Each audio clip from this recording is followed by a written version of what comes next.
What's going on, boys, and welcome back to the weekly recap. While we're here, while we start, let's bully Brian for dropping Miles Sanders on accident. I had to add him back because he meant to drop Kenneth Gainwell, the backup, but instead dropped RB9 in the season. So laugh at Brian, boo Brian. Who's to have as the top three teams now? Brian, Austin, and Tony. Do I agree with that? I don't initially think of Austin. I think of Brian and Tony, but I don't initially think of Austin. I'm gonna need the recap to try to prove that point to me. But anyways, let's go. Hop right into it. Matchup number one with me and Greg. Heartbreaking loss for me. Third straight L. Justin Herbert drops to 8.42, throwing 57 times when I needed him to score a measly 15.7. Now, not a great score by any means, but like 15.7, I knew would be kind of a tough one, but this was just abysmal. Such a tough loss. It's just because Saquon and Tyreek Hill are number one and number two in total yards on the season. These guys have had such a good start. Hollywood Brown, a great start for me. Oh, might be out for the year. Classic situation there. Um, I could bring up everyone else's performances. Aaron Jones having a subpar performance, but I mostly look at Herbert here. I trade Dalvin Cook to get this guy, and Javonte Williams, and it's just been I've been getting horribly done by that trade. So not great, not a great look for me in any facet, but good win for Greg. Mostly on the back of his running backs. The wide receivers kept me in it. Patrick Mahomes has a good game, or a decent game. But yeah, tough loss. I lost by 8. Saquon going down on the 1 yard line sucks. Dawson Knox getting the game winning touchdown right at the end of the game also insanely sucks. Shows you how quick things can swing in fantasy football. Vinny gets a win over Finn here. Now, Finn was with 2 big bye weeks. Keenan Allen out again. But honestly, not even that bad of a performance. He had a worse performance from Hunt than he did McKinnon. So 78's not awful. It's not great. Not a great week from Finn. Vinny 94, not that good of a week, but good enough. Zeke has a good game. Godwin has a good game. Jason Myers has a good game. Lamar okay game. Najee has a 12, but kind of overstated by his touchdown here. CD with an okay game. Not a great week from Vinny, but it's enough to get the win. So Vinny goes to 3-3, keeps him in the mix. Josh and Mark. This one was mostly revolved around the trade. Josh again didn't start any of his pieces. No, Connor missed, but apparently you should start a Juju. It wouldn't have gotten him the win. He has too much bad stuff going on. It would not have got him the win, but it might have helped. It might have helped if you started elements from the trade, but uh, Mark gets a win here, mostly on the back of Christian McCaffrey, Brees Hall, and Debo. Everyone else on his team kind of does meh. You're okay with 8 from Myers, 8 from Zerling, but Jeff Wilson with his first dud after getting pretty much all the workload, so that was kind of weird. Um, but he gets matched with Melvin Gordon's dud, so it doesn't even really hurt him that much. Mark scores 90.62, not a good week by any means, but it's enough to get him the win here. So good win for Mark, goes to 3-3. We need Josh to get a win soon, 1-5. He does have one win, but I always wish well. Now, speaking of not having a win yet, Phil receives another loss here. Now, if you look at his bench, this is why. Not a single fucking snap was played on his bench at all. He's dealing with injuries. I'm sorry about Michael Thomas, man. They said he was gonna play. He didn't. Well, I didn't start Judy, and he didn't even have that good of a game. So, you know, it's not like he would have won you that week. Not a great week, but he's also dealing with injuries. Hopefully, Phil could bounce back here. Now, Austin does have a good week. It's not just Phil having a bad week. Great spot start from Deion Jackson. Stephon Diggs, wide receiver one on the year. Allen Lazard, low-key an underrated wide receiver to start the year. Touchdown dependent, but still like a huge, huge performances out of Allen Lazard. Might be a guy going forward. So, good win from Austin, and it might have talked me into him being a top three team. I think Austin's a really good team. Goes to 4-2. Moving on. The 4-1 matchup going on to the year, and Brian comes out victorious. Now, I will notice Brian did not have a single bye week. He did have a point 0.9 and a 2.7, and still scores 105. So there's always that. He always has a huge bench week because his bench is actually kind of low key stacked. So there's that. But uh, Brian gets the win.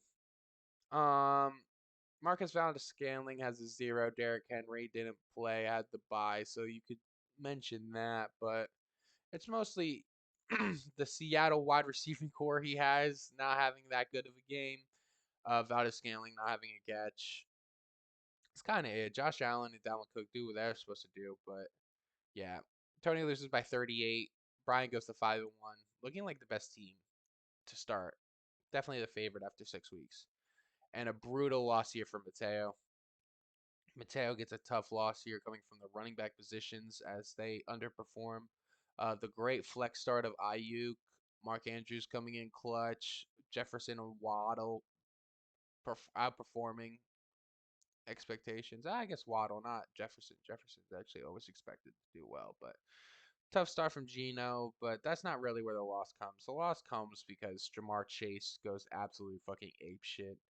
Um, Michael Pittman has a great game. Brian Robinson gets a touchdown right at the end of the game. Kittle actually has a serviceable week.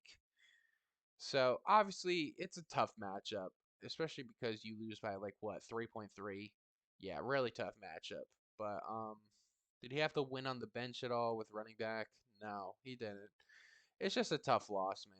The win could have meant more, but you can't really blame him for this. It's a tough loss. A great win for Devin here. Devin going to 4-2. Maybe him being one of the favorite teams is also something to talk about here.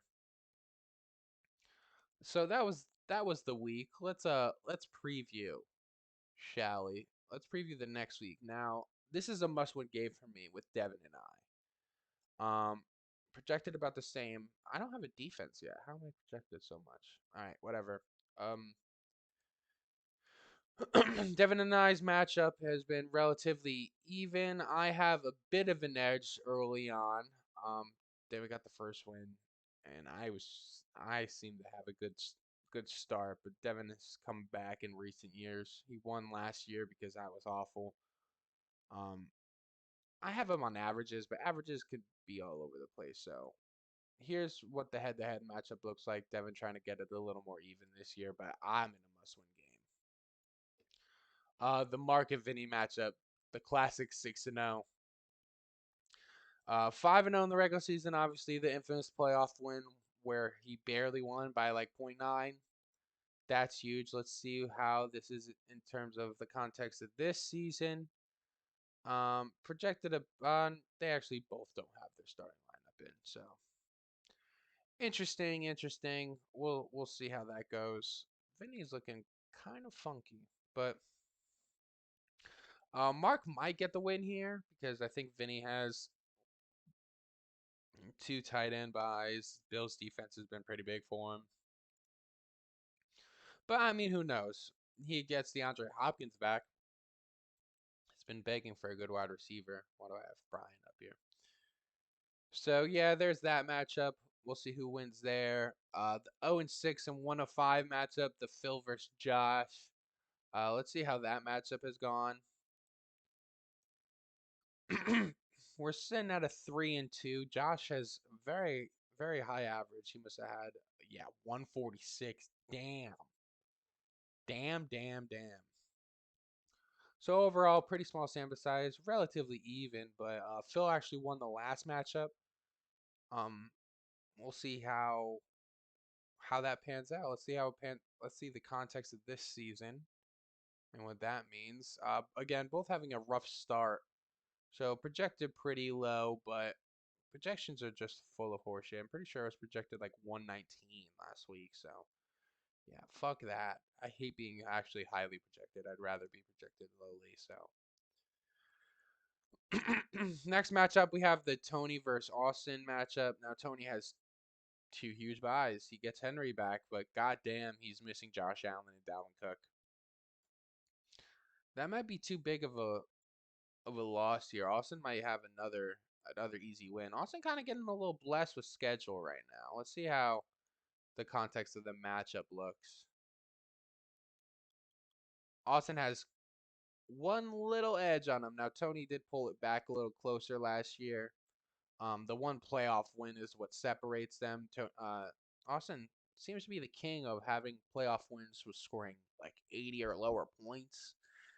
Guy does that a little too often. So I think Austin probably wins this matchup here.